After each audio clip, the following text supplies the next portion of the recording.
reka tumuhabanze mukunzi wanjye abanza basuhuze. Hallelujah. Amen. Natwe twari dutegereje dufite amatsiko cyane kugera hano muri Kingdom Believers. We are also very expectant to come here at Kingdom Believers Church. Murabizi ko tubakunda. You know that we love you. Yes. Turabakunda. We love you. Kandi cyane dukunda n'ababyeyi banyu. And we also love your parents. Ndumva yuko Pastor David ntago yibeshe. So Pastor David said the truth. Cyane. Nuko tubakurikirana umunsi ku wundi tuba twarebye neza amateraniro ko yagenze tuba twumva dufite amatsiko ese byagenze gute hari ahirya bimeze gute. Because we follow you and we get to know how the services have gone, and we also always just following you up very closely. Turashima Imana rero tugejeje hano. And we thank God who has enabled us to be here tonight. Ndumva ntago ndi buvuge byinshi. I'm not going to say a lot. I'm also curious. I also want to hear what the Lord has to say about my life and what heaven has prepared for us. And I want to see the grace of God flowing here in this place.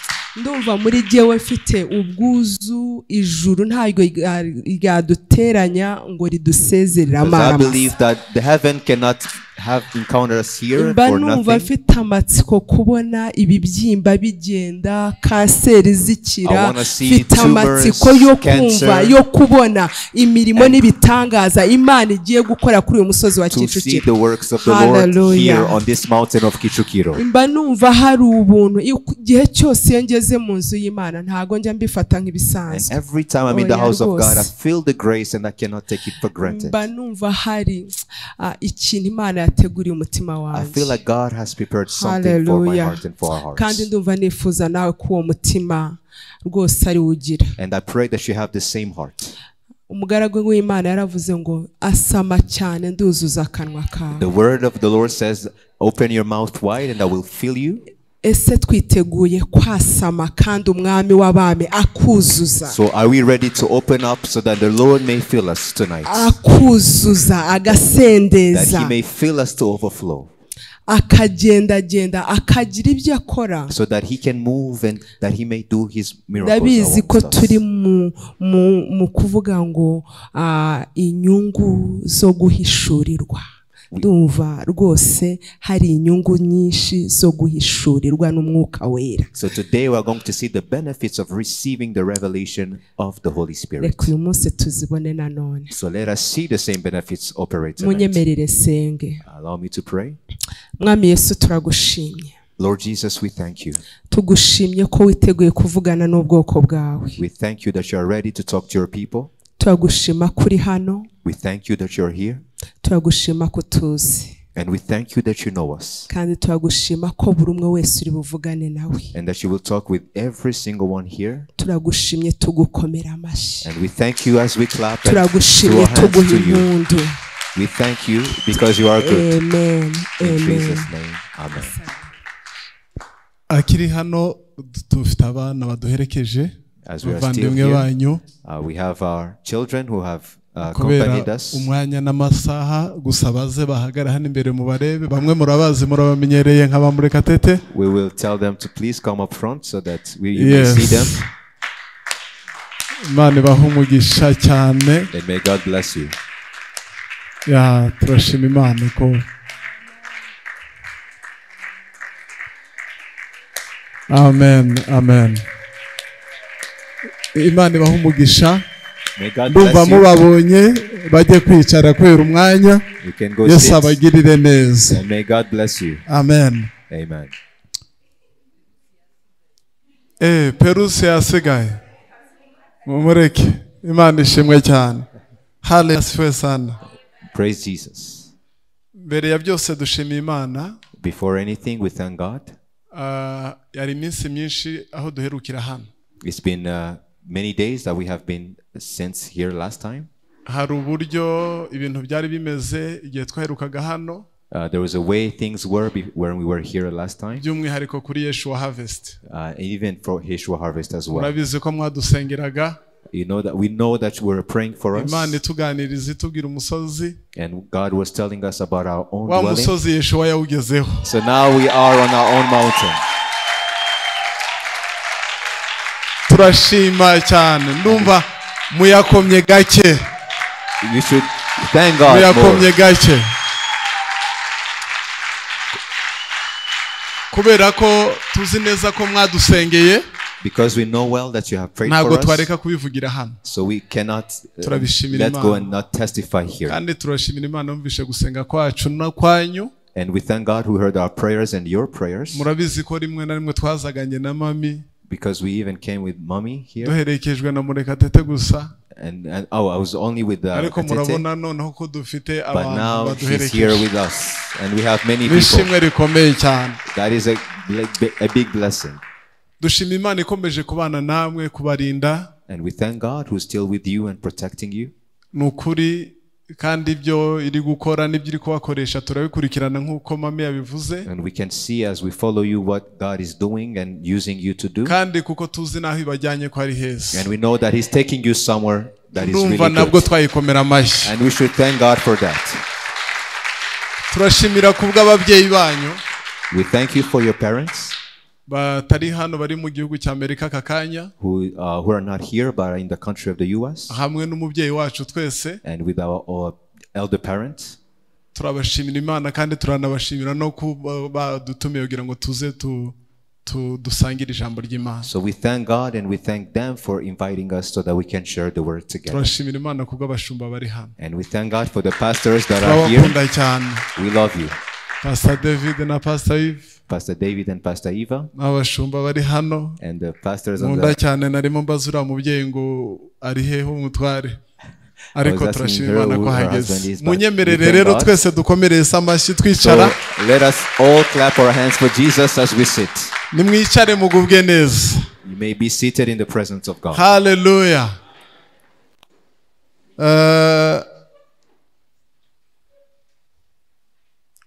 Turashima Imana kubw'ibihe byiza irimo iduha no kubw'iyerekwa n'ijambo ryiza Imana yahumekeye umubyeyi wacu. We thank God for the word and the times He's given us, the grace and also the revelation and the theme of this year. Kandi ririmo riraduhindura cyane. And it is really transforming us. Guhishurirwa koko murumva bitari gukora neza. Because revelation is really powerful in working. Nukuri turashima Imana tuzi ko abantu bamwe aribo bahishurirwa abandi badahishurirwa. Because we thought that some people get revelations but not us. But we thank God that He's revealing Himself Hallelujah. to all of us. Ikindi turashima cyane nkuko mu Pastor David yabivuze hano ni mu rugo hano ni mu bavandimwe hano ni kwa mukuru wacu. And we thank God that here really we are at home, we are in a family, we are at our brother's house. Bishop ni mukuru wacu. Bishop John is our brother. Muvandimwe wacu. He is a brother. Kuko duhuje umubyeyi. Because we have the same kandi parents. Tugahuzwa n'iyerekwa. And we also are under the same vision. Mubona hano. The vision that you see on the left. Rero niho ruzingiye niho twese duhurira. This is where we are all meeting together. Kandi twese turi ingabo z'umwami. And we are all disciples of the Lord Jesus Christ. Uyu mugoroba rero tugiye kuganira ijambo ry'Imana.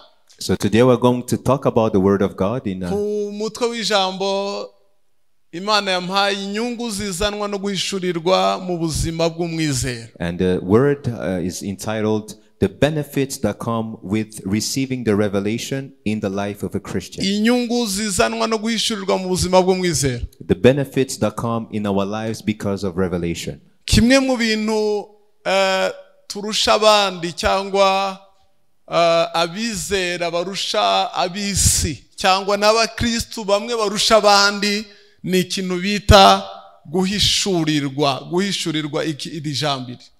One of the biggest advantages that Christians have over the world is to receive the revelation. Abavandimwe ba ADPR baravuga ngo umuntu utakurusha gusenga ntazagukange. So because of the people at ADPR say that if somebody doesn't pray as much as you do, they shouldn't scare you. Ariko nanjye ngiye kuvuga ngo umuntu utakurusha guhishurirwa ntazaguhagarara imbere ngo agutitize. But now I'm going to tell you, you shouldn't be scared of somebody who doesn't have revelation as you do. Dimwe mu mabanga akomeye abizera bamwe barusha abandi n'ubuzima babamo babanamo n'Imana bakabasha kumenya ibiri mu bwihisho babwiwe n'Imana igihe abandi batabasha kubimenya. Because one of the biggest mysteries and secrets of people, Christians, is when they go in the secret and then they get to receive revelations told by them by God to them.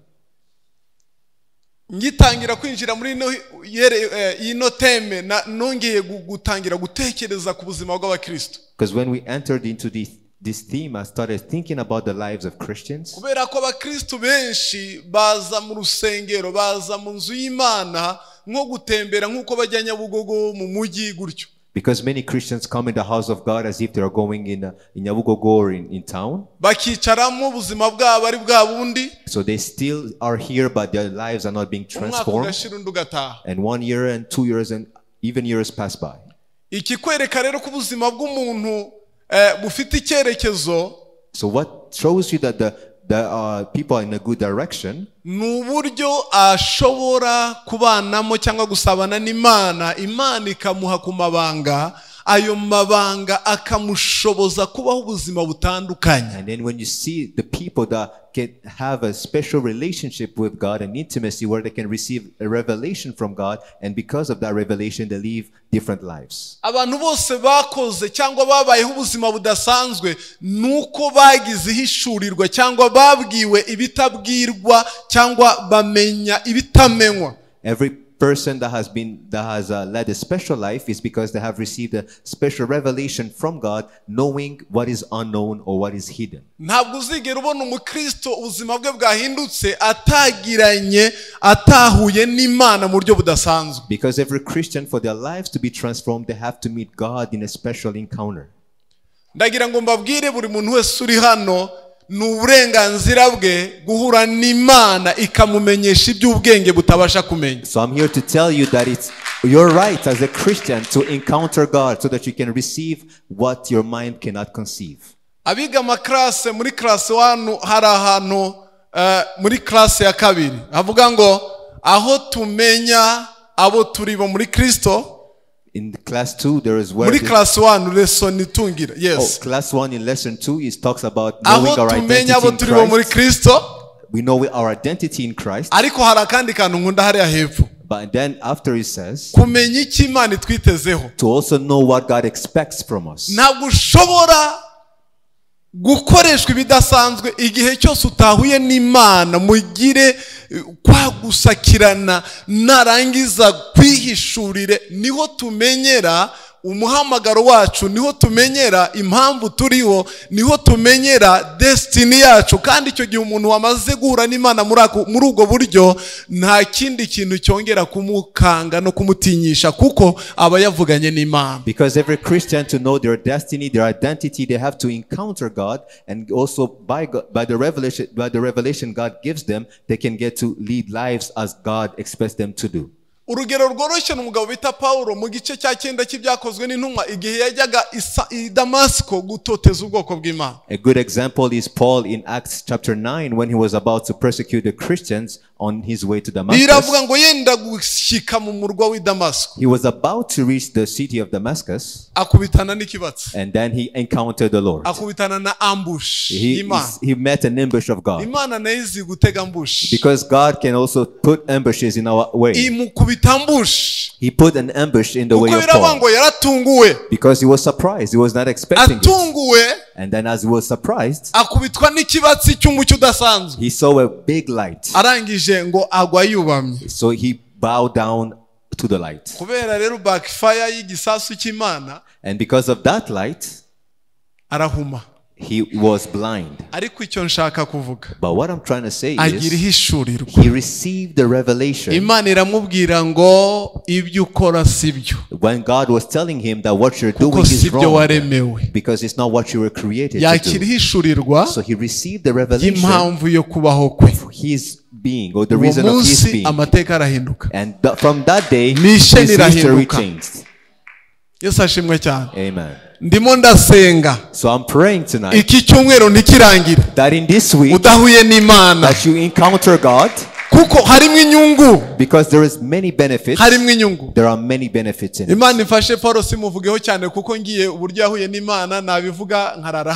I don't want to talk much about the story of Paul. Guhishurirwa nuguhabwa cyangwa guhumekerwa n'Imana ubushobozi ndengakamere bwo kumenya cyangwa gusobanukirwa iby'ubwenge bwawe n'imbaraga bidashoboye. Receiving the revelation of God is to receive or to be inspired by God by the supernatural way of knowing or understanding what your mind or what our intelligence or even our strength cannot tell us. Niyo mpamvu tubyita guhishurirwa. That's why we call it revelation. Nuguhabwa tu. It's just receiving. Nubuntu girirwa. It's just a grace you receive. Imana ikagufunguriraho gatoya. And then God just opens your eyes. Noneho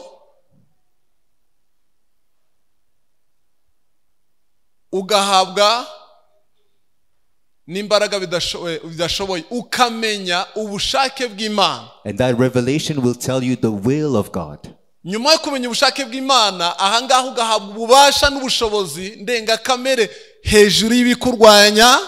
And then after you receive the revelation of the will of God, you receive power. You receive supernatural power to overcome all the obstacles or the things that hinder you. Mu gitabo cya Yobu igice cya 7 murongo wa mbere, in Job 7 verse 1, haravuga ngo uri mu isi wese abafashe igihe mu ntambara. The people that live in the world are always in battle. Kandi intambara itandukanye n'iya M23 na Kisegeti. And it's not the same battle that is in Congo. Itandukanye n'iya Israel na Hamas. Or the Israel and Palestine conflict. Iyi ntambara aho ikomereye twebwe turwana Paulo yarayivuze mu gice cya 6 cya Efeso ni intambara y'umwuka. And this battle is not the physical battle as Paul puts it in Ephesians 6. It's a spiritual battle. Yo tumaze guhura n'Imana iduhereza ubushobozi n'imbaraga zo gutsinda uyu mwanzi ugaragara n'utagaragara. So when we receive the revelation, God also gives us the supernatural power to overcome the invisible enemy. Ariko nanone irihishurirwa. But also this revelation, Imana ibikora cyangwa ibiguha bikwiranye no gusobanukirwa kwawe. But God gives you the revelation depending on your understanding. Ni level ya maturity yawe. It depends on your maturity level. Kuko urwego ungana narwo, because the level you are at nirwo Imana ikwihishuriramo, is the same level God will reveal himself to you. Ngo nibigoryi nabyo ijye byihishurira. Because even to the fools God reveals himself as a fool.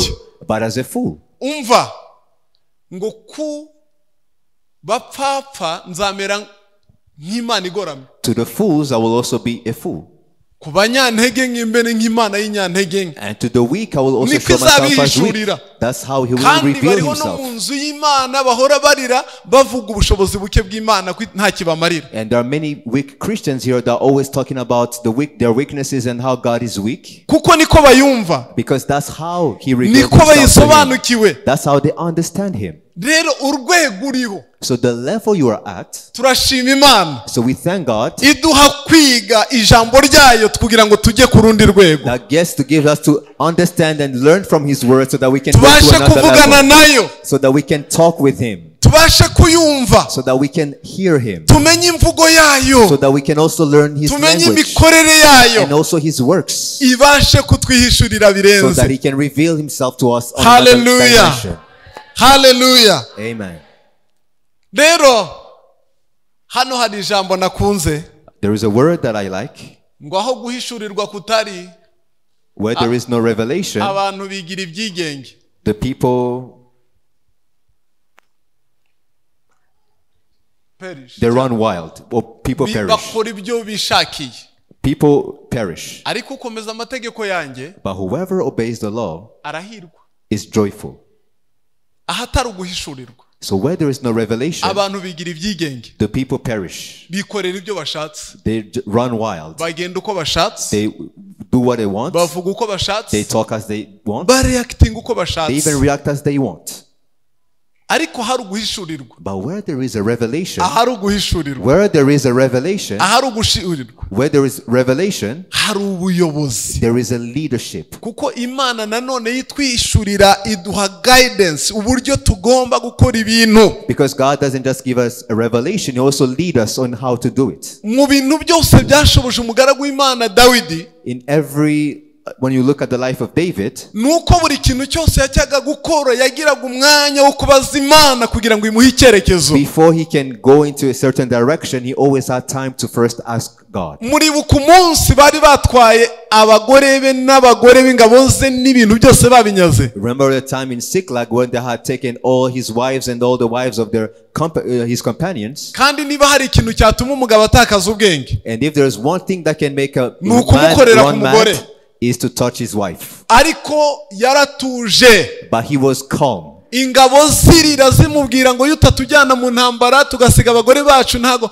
bari kubatwara. And all the companions were shouting to him, if we are not left, our wives should be here. Uwo munsi arira y'amarira y'Abanyarwanda atemba ajya mu mutima. But then at that time he was tearing as ari imbere y'abagabo. Yet he was not visible, but he was ariko ngo barangije arabakwepa ajya mu nzu. But in the end he went nawe ararira kuko gukora ku mugore ntabwo ari ikintu cyoroshye. And he was also crying because he was also touched because his wives were gone. Kurira aratuza. But after crying he calmed down. Abazimana. Then he asked God, uranyemerera? Do you accept? Nkeneye kuyoborwa nawe. I want to be led by you. Nkeneye kuyoborwa nawe. I want to be led by you.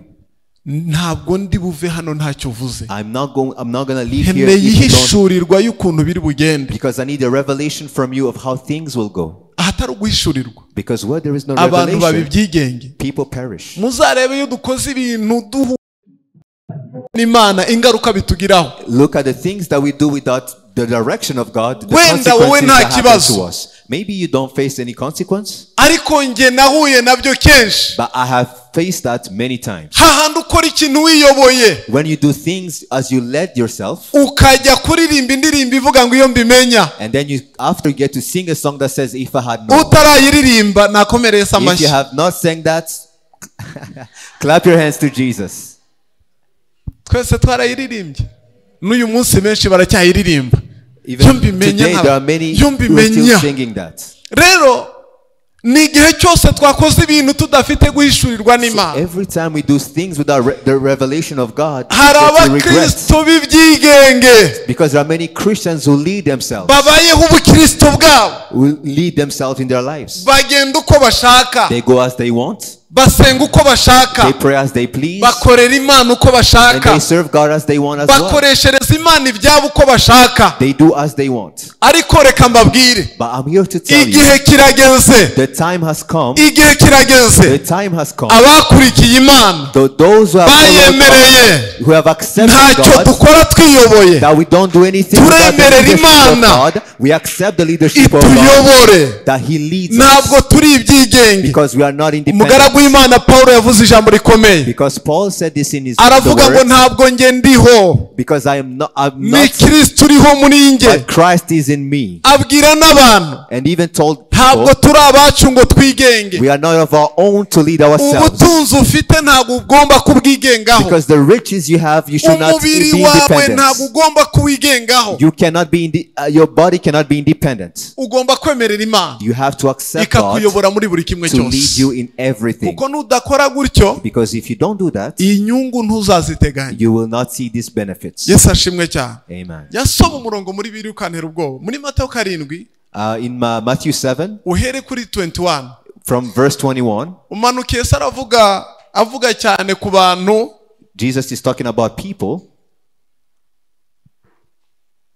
Bavuga. That talk.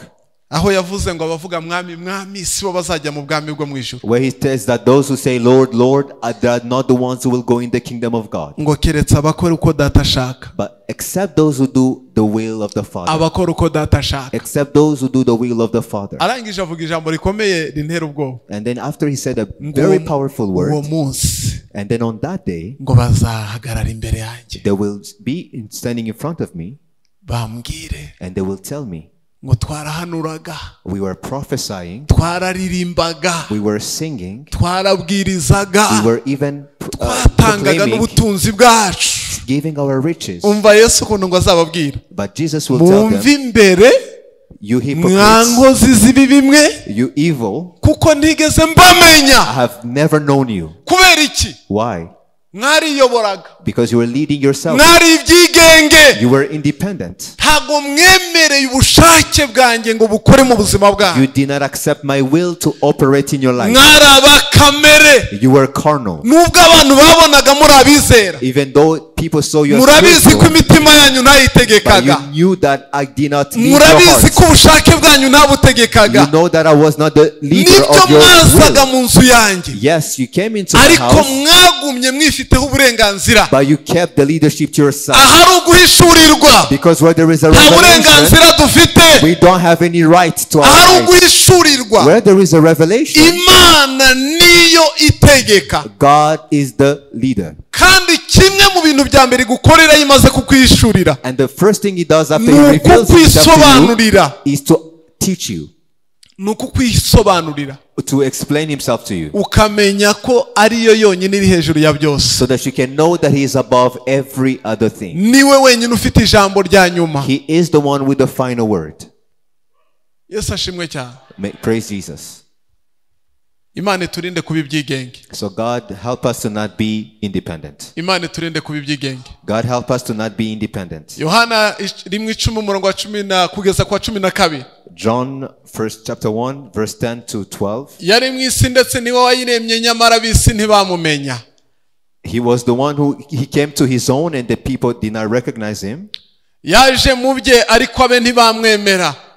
He came to that which was his own, but his own did not receive him.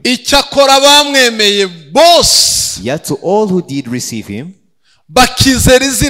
to those who believe his name, he gave the right to become children of God. This word that says that the world did not recognize him. So did not recognize him because they did not have a revelation of him. Because you cannot recognize him if you don't receive a revelation of him. You cannot even have faith in him if you don't get the revelation of him.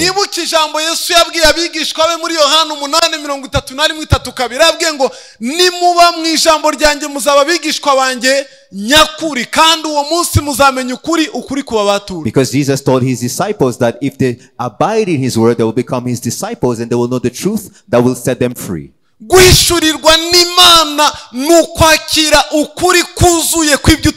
Because receiving the revelation of God is to receive the truth, the full truth of things you did not know. Because when Jesus came, people were like blinded. He preached the good news to them, but they did not receive the revelation of it. He even did miracles. They did not understand still. He even fed them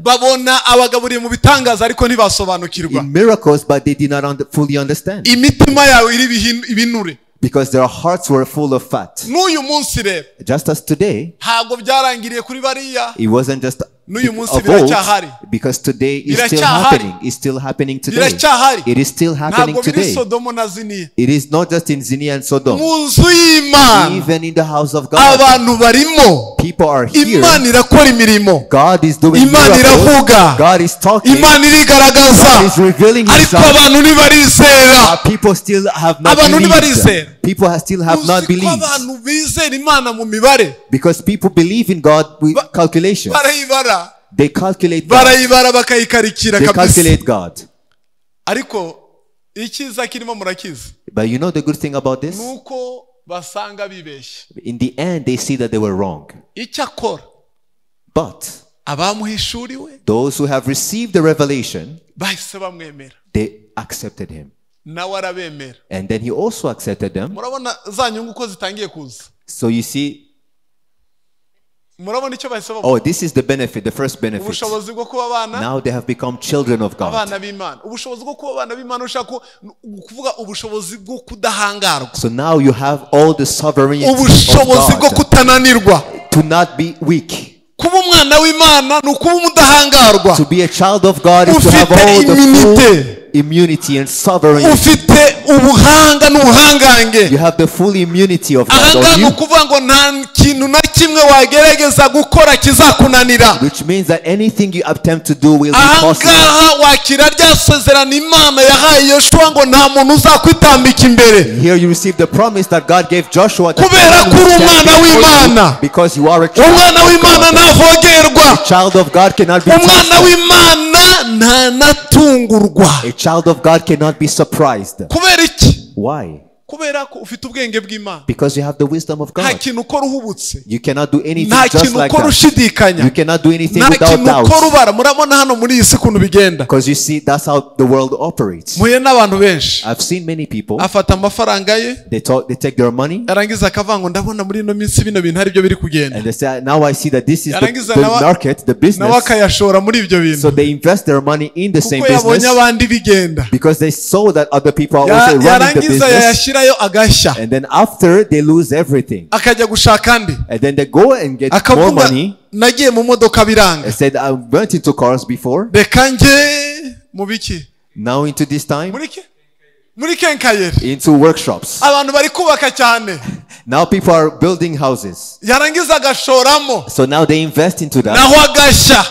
They also lose their money. kandi ubwubatsi buri kwiyongera. Yet people are still building homes. Why?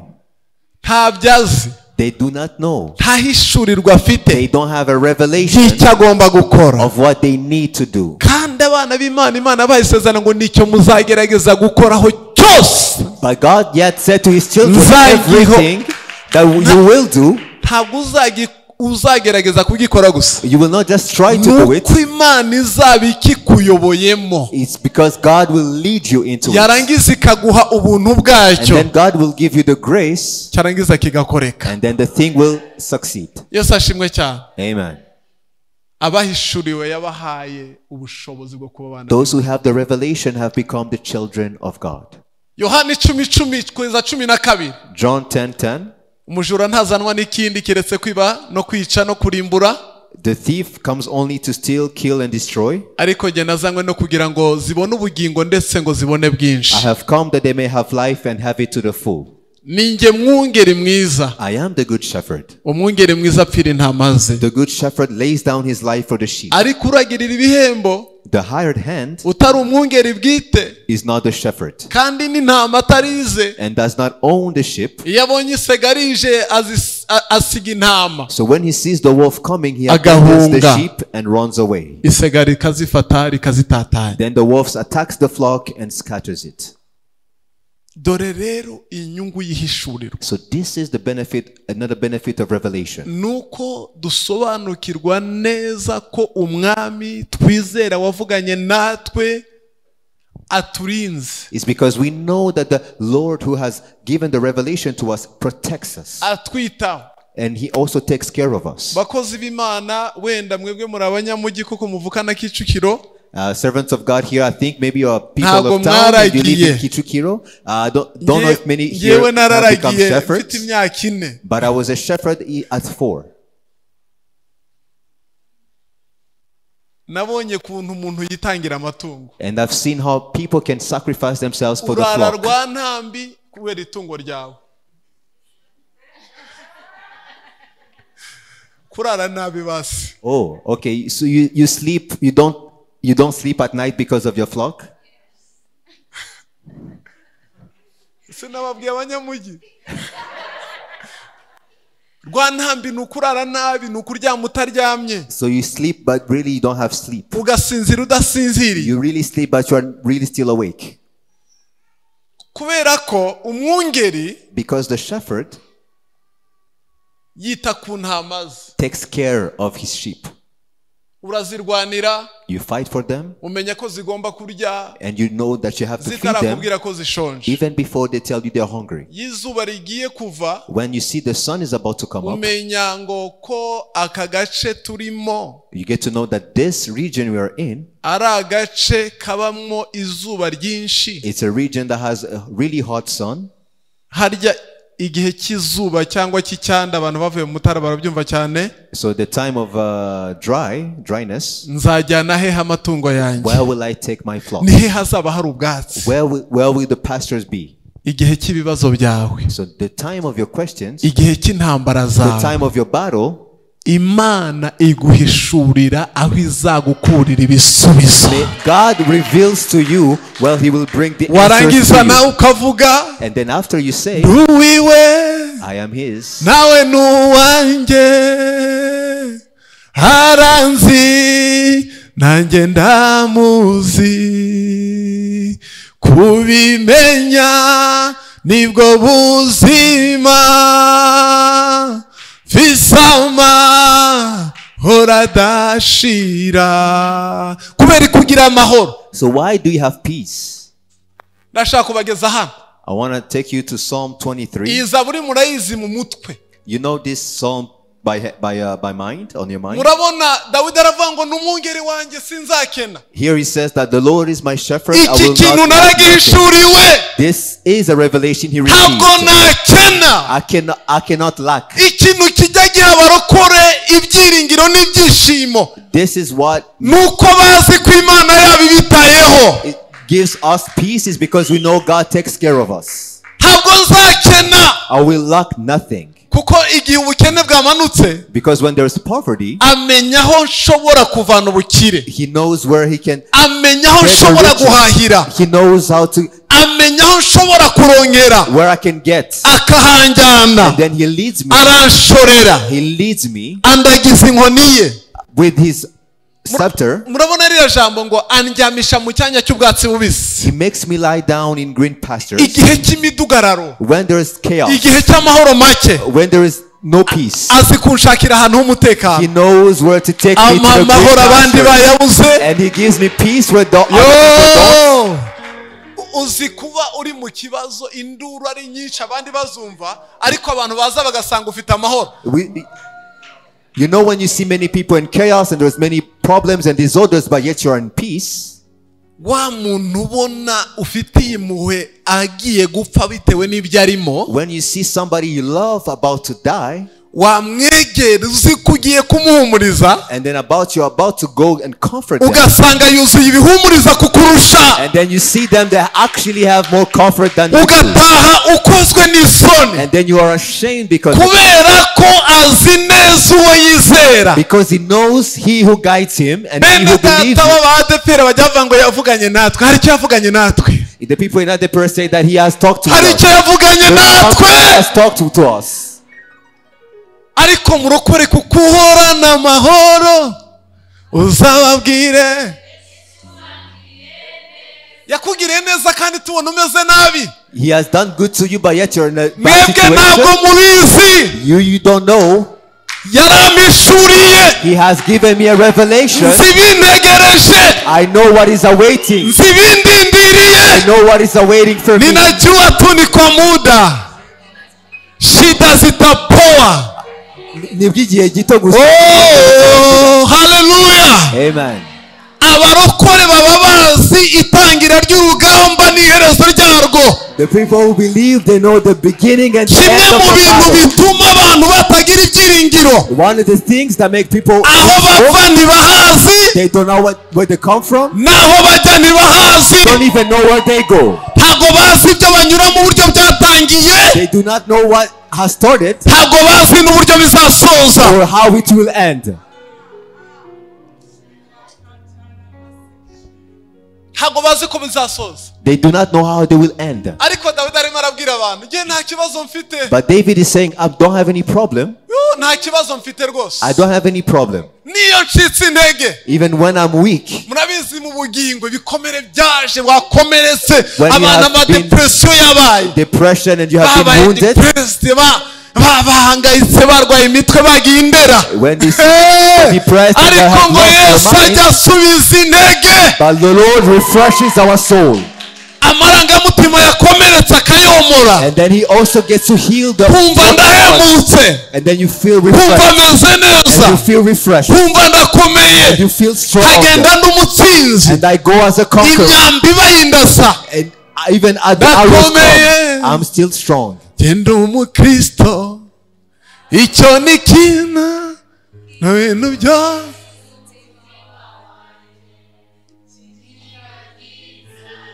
n'ibyago byose umva nduhuwe n'umwami Yesu. Hallelujah. Amen. Arangije anyobora n'inzira yo gukiranuka disi. Murabizi iyo turi mu bibazo, you know, when you're in problems, amahirwe yo gukora ibyaha bari menshi cyane. We have many opportunities to sin. Iyo turi mu ntambara, amahirwe yo gukora ibyaha abari menshi kuruta amahirwe yo gukiranuka. When we are facing many battles, there are many chances to sin that will lead righteousness. But because our God is our Father, He comes down and then He fulfills His word. I will not leave you. I will not forsake you. I will be with you so that I can strengthen you and that I can uplift you with my right hand. And then He leads you in righteousness. And even though I walk in the darkest valley of the shadow of death, I want to comfort the people who are here. We have our God who has spoken to us. We have a God who has spoken to us. We have a God who has spoken to us. Tonight, I do not know what you are passing through. When they talk about death, that is the end. That is the last and the final thing. That is the highest temptation. But death is final. But David is saying, even though I may walk, I will not fear. I thank God who has given His revelation to our parents. Why do I not fear? I have delivered from all my fears. I have been delivered from all my fears. What revelation brings you deliverance from all fears. Hallelujah. Amen. So he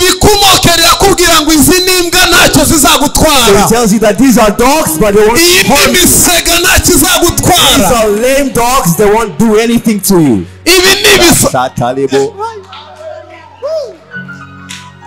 Yes, sir. Let me tell you. There are bullets that soldiers use in practice. Those bullets, they are not real bullets. They cannot kill you. When you have been revealed by God, so you know that Satan, the bullets that come from him are rubber bullets. In the hand of the enemy, Satan cannot harm you. What he does, you can kill yourself in the hands of Satan. Me as a Christian, I can kill myself in the hands of Satan. But the hands of Satan cannot kill me. So even though I walk in the shadow of the valley of the shadow of death, I will not fear no evil. Why? And he never spoke to Jesus, but he spoke his words.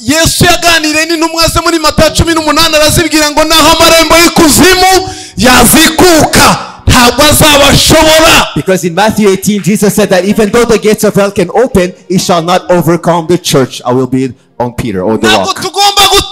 So we cannot fear. So that God give you a revelation to deliver you from all the fears. So that you can stand firm as a disciple. As a disciple that is a victorious disciple. A victorious disciple cannot be shaken. That cannot be unstoppable. Because you are with Jesus. You are with Jesus. We are victorious.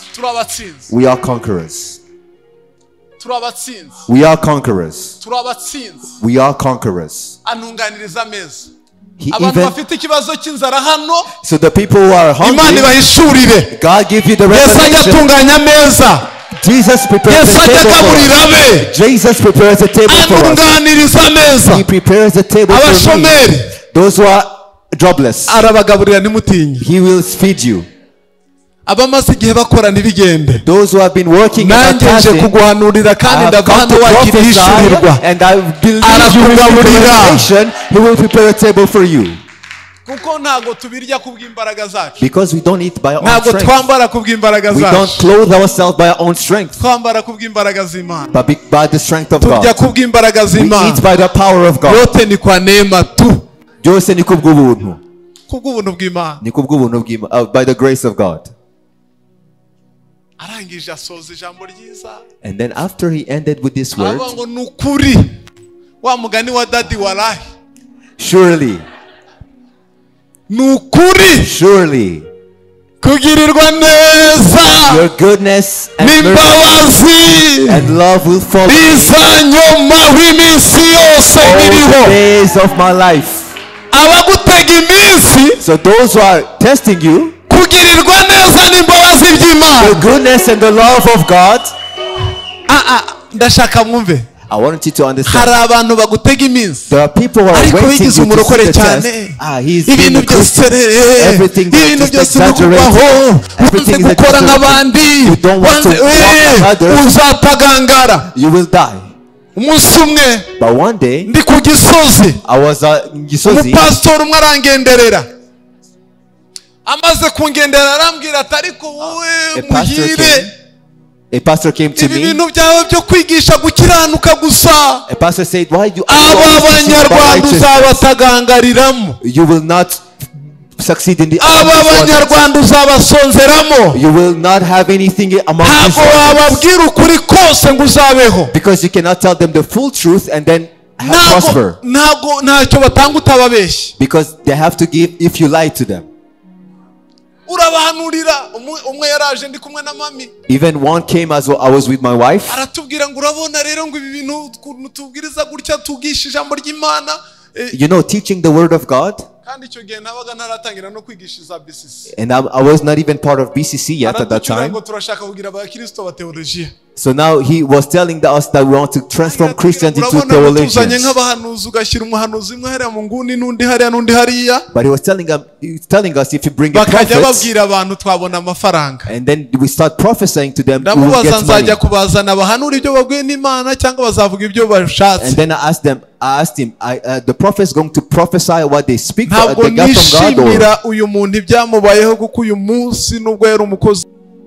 Umva hano rero ubwo data na mama bazandeka though my father and my mother forsake me, Uwiteka azandaro the Lord will receive me. Uwiteka ujye unyigisha inzira zawe. Teach me your way, Lord. Iri jambo ravuga ngo ujye umishurira, or you can say also ujye unyigisha, teach me or give me the revelation of your way, Lord. Ujye unyereka, show me, unyobora inzira y'igihano kugaba and lead me in a straight path because of my oppressors. Lead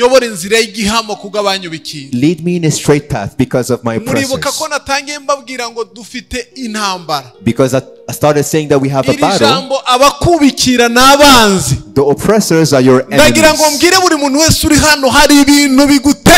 And I want to tell you to everybody here, you have oppressors. Aho utamubona akakugwaho utabizi. So the oppressors are always setting ambushes in your life. Ambush kabisa. Urumva? Dawidi aravuga rero ngewe ujye unyobora inzira y'igihamo, inzira ikwiriye, so lead me in shobora gucika abanyubikiriye, so that I can be hidden from my oppressors. Nanjye ndagusengera. So now I'm also praying kugira ngo Imana iguhishurire, so that God can reveal inzira ihabanye, the path niyabanzi bagutegeyemo, a straight path that is the opposite to the harabanzi baguteza ubukene, there are many oppressors who are harabanzi bagutega kudashaka, the oppressors that give you not to marry, harabanzi bagutega gusenya, oppressors that want to destroy your family, harabanzi bagutega icyangiro, oppressors that give you a rejection. Mu izina rya Yesu Kristo, in the mighty name of our Lord Imana Jesus iguha Christ, amaso, may God give you eyes amenye inzira, to know the path abanzi batazigera bamenya, that your oppressors will never know. Bajye kugutegera hariya, so that they will set an ambush here, kugira ngo uzahahombere, but instead of Imana ikujyane mu kindi kirere ucururizamo bikagenda neza, God can take you somewhere else that you can be prosperous, bagutegere hariya, that they can set an ambush kugira ngo utazabona umugabo, so that you don't have a wife utazabona umugore, or husband. Imana ikujyana hakwiriye, may God give you an bazashiduke warasezeranye, then after you will bazashiduke warabyaye, ibikomeye And after you will also have kubera ko strength, ni Imana. because he is God. Arangije Dawidi And then after, aravuga ngo mba nararabye do not turn me over. iyo nizera uwanyihishuriye. I remain confident of this. Mba narapfuye I could iyo have been mad nizera uwanyihishuriye. if I had not believed. Ko nzareba kugira neza I will see the goodness mu of the isi Lord y'ababaho. in the land of the living. Iratubwira ngo nzabagirira neza. Because he says he will uko do good ivuga to us, kutugirira neza and he will do good to niko us. duhura n'ibibazo, And that's more we nibwo see more ibigeragezo problems. biza. That's when we see Hari more igihe problems. abarokore iyo twakiriye amasezerano Because when we receive the promise of kwaguka, God, of being yo extended gukomera, and of being ugira ngo lifted, nibwo bafunguye bariyeri y'ibibazo. it's like when they have opened the barriers to problems. Imana ikakubwira kwaguka So God talks to you about n'utwo wari expansion, ufite tukagenda, and then you grow. ikakubwira kuba umuntu udasanzwe. And then you start living the supernatural, but even the Na little za you have nshuti goes zida- away, na za nshuti zidashinga and even the fake friends you have, nazo zikagukuraho amaboko, they even leave you, they abandon you, noneho ugatangira kubaza umutima wawe, and then you start asking your heart, ariko Mana niwe wavuganye nanjye, God, did you really talk to me? niwe wavuganye nanjye, Did you really talk to me? ni wowe Did you really talk to me?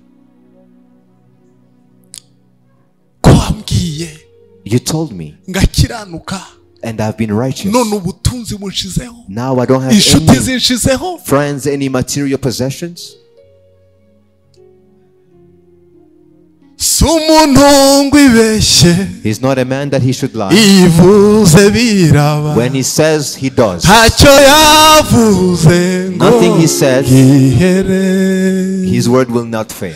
Yambwiye ko He told me, ntacyo nzaba I won't be harmed turi kumwe, because he is with me. nayo naho nawe misozi Even the mountains yakurwayo may be removed. n'Imana idahinduka. He is a faithful niko God. Dawidi yavuze, aravuga ngo David says. wamishuriye, The one who has Ntabwo given me the ahinduka. revelation never changes. reka nkomeze mwizere, I want to continue to have nzabona faith. ineza ye, I will see his nzabona goodness. imbabazi I ze will see his mercy mu isi y'ababaho, in the land of the living. nzamubona I will see him kuko atabeshya. because he does not lie. Ibi ntabwo wabikora utari umuntu uhishurirwa. You cannot do this if you Rero, haven't received the iyo revelation. umaze kwakira ihishurirwa, So now you have received the haba hari revelation. ibintu byinshi biri imbere yawe biguhiga, There are many things that are after you bishaka kukuvutsa kwinjira mu masezerano that y'Imana. doesn't want you to enter Niyo mpamvu the promises of God. Pawulo yahereye ku gice cya mbere abwira abantu, ababwira ineza y'Imana, ubuntu bwabakijije, uburyo yabazuye bapfuye. Ageze hagati arabasengera ngo ndabasengera ngo mumuhishurirwe, mumenye imbaraga ze, mumenye gukomera kwe.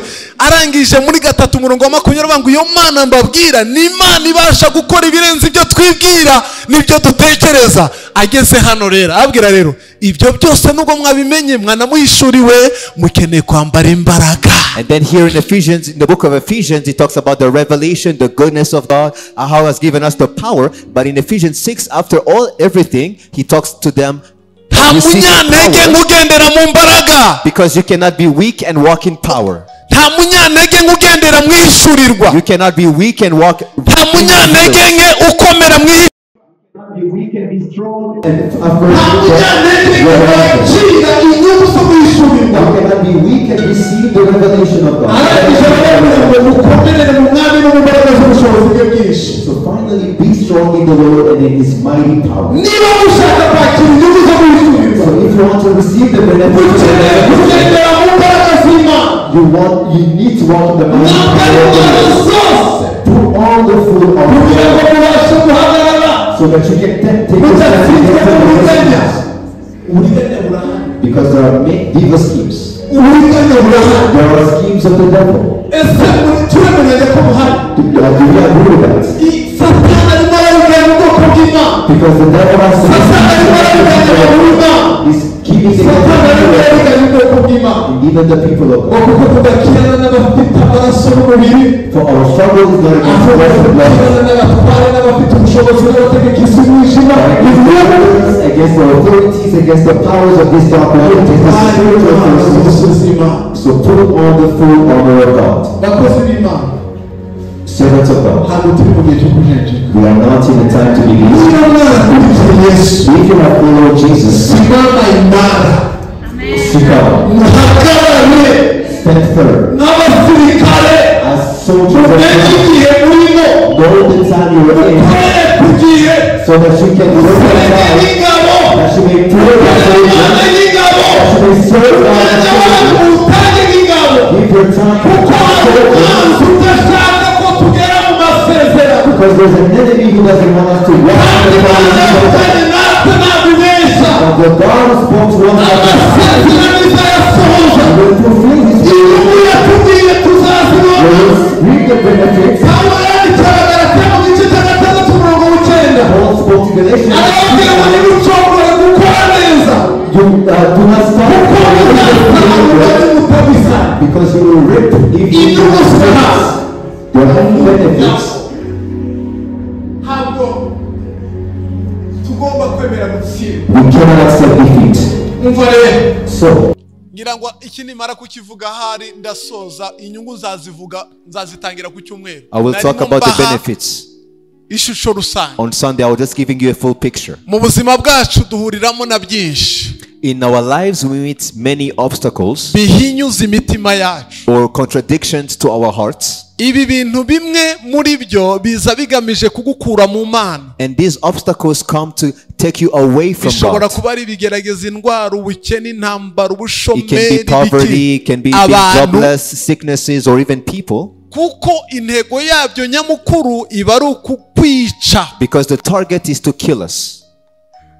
kukwica cyangwa kugukuramo kwizera no kwiringira Or to Imana. remove from you faith and hope in God. Numvise ikintu bita urupfu ni ugutandukana n'Imana. Because if you hear death, you may think that death can Kandi separate you from God.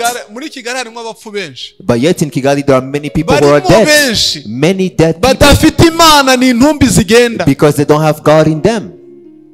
Umva rero, ariko kubwo guhishurirwa But because of receiving the revelation, tubasha kumenya, we can know, tubasha kubona, we can see, tubasha we gusobanukirwa can understand umugambi w'Imana ku buzima bwacu, the plan of God on our maze life. bigatuma And then after receiving that, dushobora. we can, Icya mbere rero, iyi niyo nyungu ngiye kubabwira, and this is the first benefit. nyihagarikireho dusenge. And then after we will pray. Bituma dushobora kwakira ubushobozi bwo kwirinda We can receive the power to not sin, gucumura ku Mana to sin before God mu gihe cy'ibigeragezo, in times of temptation. guhishurirwa Receiving the revelation, bigushoboza it gives you the power kwakira ubushobozi, to receive the power, ubushobozi buguha kwirinda the power to not sin, gucumura to sin before ku God, Mana, before God.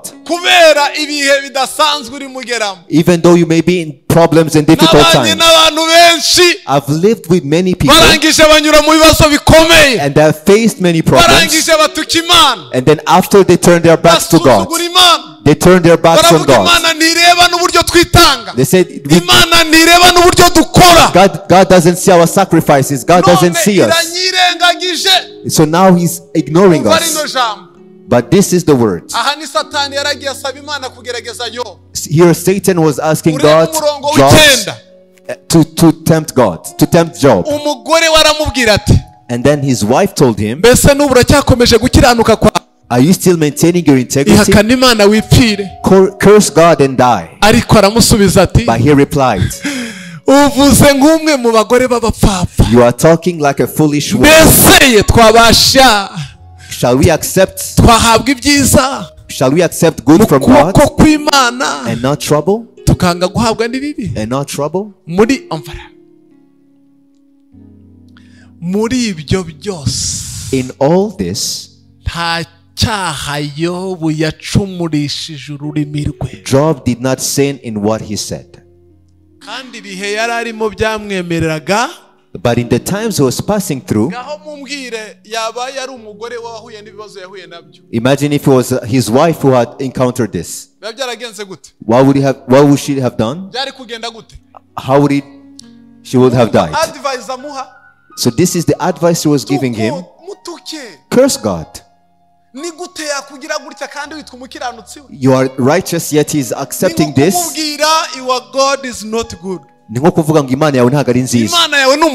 It's like saying that God is not good. Curse God.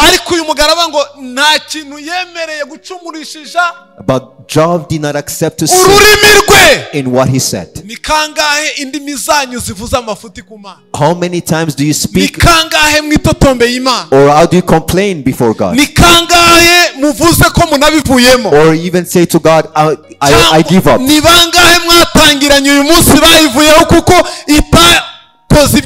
how many people have left God when you started this journey because God hasn't done what they wanted? So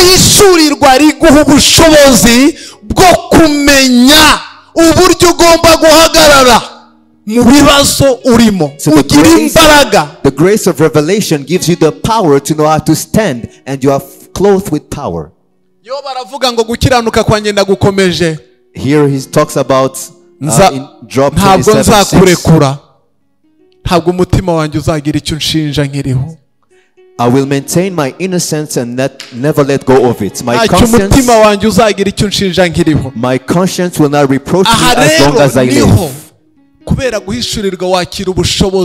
So because of revelation, you receive power to protect your heart. Umwanditsi w'imigani igice cya 4:23 aravuze ngo rinda umutima wawe kuruta ibindi byose birindwa kuko ari iby'ubugingo bikomoka. Proverb 4:23 says, guard your heart from everything above all things, because things of life flow from it. Wa mumama we, wa mupapa we, wa musore, wa mukobwa we, you may be a mother, a father, uhagarara ushobore guhangana n'ibibazo unyuramo igihe cyose udafite ihishurirwa ry'Imana. Or young men and women here, you cannot face the problems you face if you do not receive the revelation from God. Uyu mugoroba birashoboka kuri murira ngo nta mafaranga mfite, nta bushobozi mfite, nta kazi keza mfite, ntabwo ndarongora, ahari ibyo mbibonye byagenda neza, ariko ndagira ngo nguhinyuze. Uyu mugoroba ukeneye ihishurirwa ry'Imana riguhesha imbaraga zo guhangana na buri kibazo cyose wanyuramo. You may be saying that I'm jobless, I don't have money, I don't have a husband, I haven't been wedded. I'm here to tell you, you do not need that. You need the revelation of God to give you power to face everything you're facing. We need power. That's why even Jesus told his disciples to wait. He never accepted so that they could go. He told them to wait for the promise so that you can go in power. Because in Revelation we receive the spiritual faith. We receive the spiritual life. We receive the power of the Spirit. Even the power that makes us go through fire and not be burnt. We receive power to go through death and not be overcome.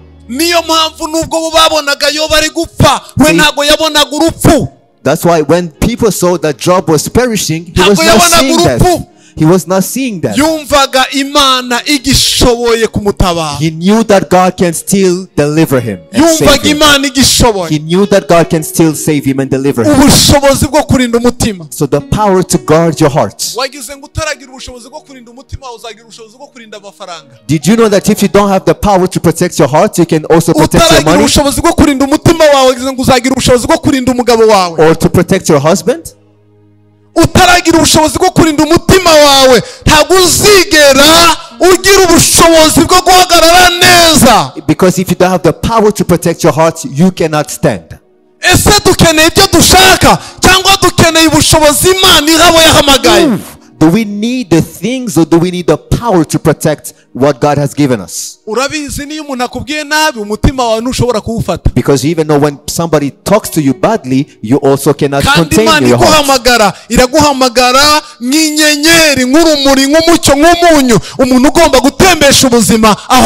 Yet God is calling you to be the salt and the light of the world and to give life wherever you will be. So tonight we need God. Tonight we need God. And we are going to pray. We will talk about more on Sunday. We'll talk more on Sunday. The worship team can help us in this song so that we can please God by becoming who He wants us to be. The song that says we will be who He wants us to be. And then after we will pray.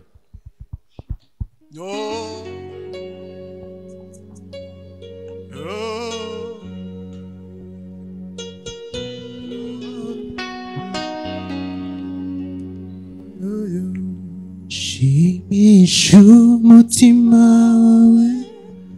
wawe wera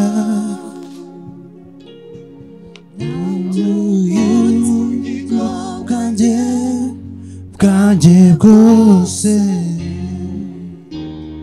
wangire unirishe ukore girende undutagira umugayo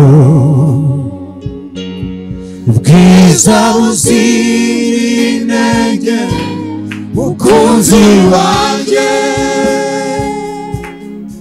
uhoraho uzoyobono ugira neza mbega ibiganza ngupfumbatishe amashimwe ngira icyo ushaka mwami umpa imbaraga nyinshi nesha ibigeragezo ndagushaka mu bihe nk'ibi mwami ngira icyo ushaka mwami umpa imbaraga nyinshi nesha ibigeragezo ndakwifuza mu bihe nk'ibi mwami ngira icyo ushaka mwami umpa imbaraga nyinshi nesha ibigeragezo ndakwifuza mu bihe nk'ibi mwami. Ndagira ngo uzamure ijwi ryawe ubwire Imana ngo Mana. So start praying by saying to God, I want to receive a revelation. Reveal yourself to me. Give me power. Clothe me with power to conquer. Because we have seen the power of revelation. So that I can not go independent, but I walk as you walk.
Let us lift our hands. Lift our hands.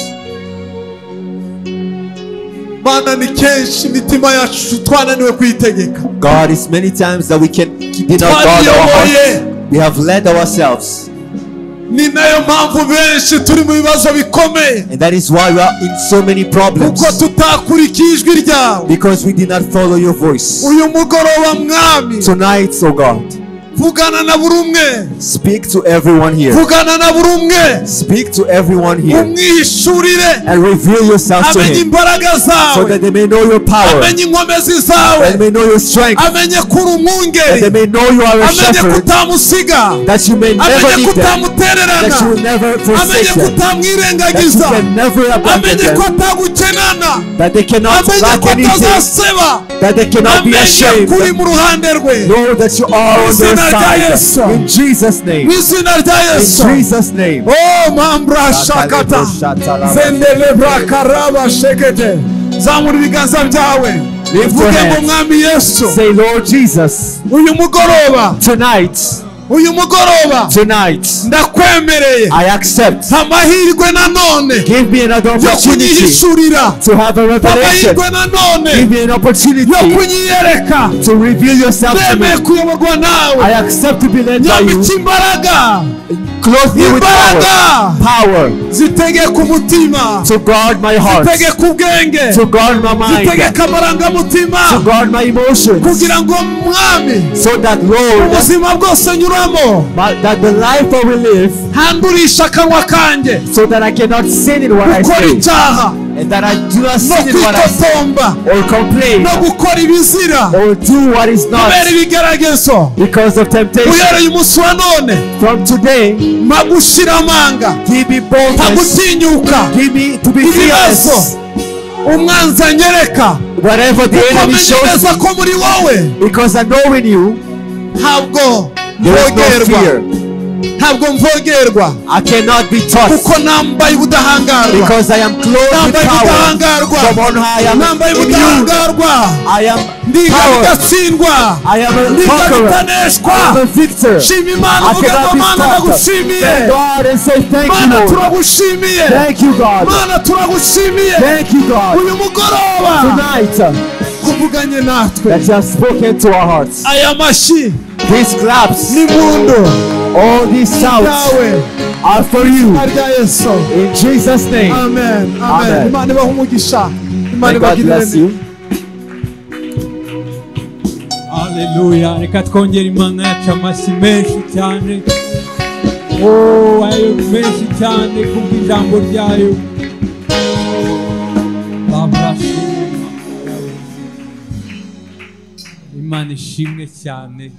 God be praised, and God be praised for His word. The scripture that stayed with me, the Psalm 27 verse 4.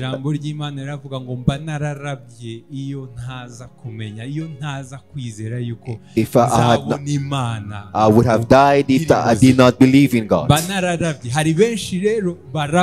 So there are many who die because they haven't received the revelation of God. So God be praised for revelation. And He did not give the revelation to some, but to all. utazaraba, so that you will not die. Imana ishimwe kutazabiva. God be praised that you will not give Nta up. kindi kizatuma uko uhagarara nukubera ko wabonye, And you will stand firm because you have received the revelation and the understanding uzabana nayo iteka ryose, that you will be with him forever and that you will be in his Imana life. ishimwe kubwanyu pastor. God be praised for you, Pastor. Imana ishimwe kubw'ijambo. And God be praised for his words. Imbuto n'imbuto itwimura. This is a seed that shifts us. N'imbuto y'ijambo itwimura. This is a seed of a word that takes us from fear, ikatuvana mu buzima busanzwe, from normal life, ikatuvana mu mvugo ya ntibigenda, of the bad complaints, mu bisanzwe, or from the ordinary, and he enters us into the revelation of who Christ is. Ajya kugenda abwira intumwa ze ati mbasigiye amahoro si nk'uko isi yatanga ahubwo ntihakagire na kimwe gihungabanya. And even when Jesus told his disciples as he was leaving them, he said, I will give you peace not as the world gives, and nothing should shake your hearts. That is what God gives.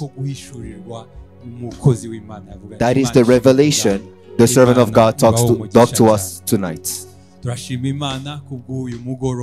thank God for tonight, and we thank God for his words.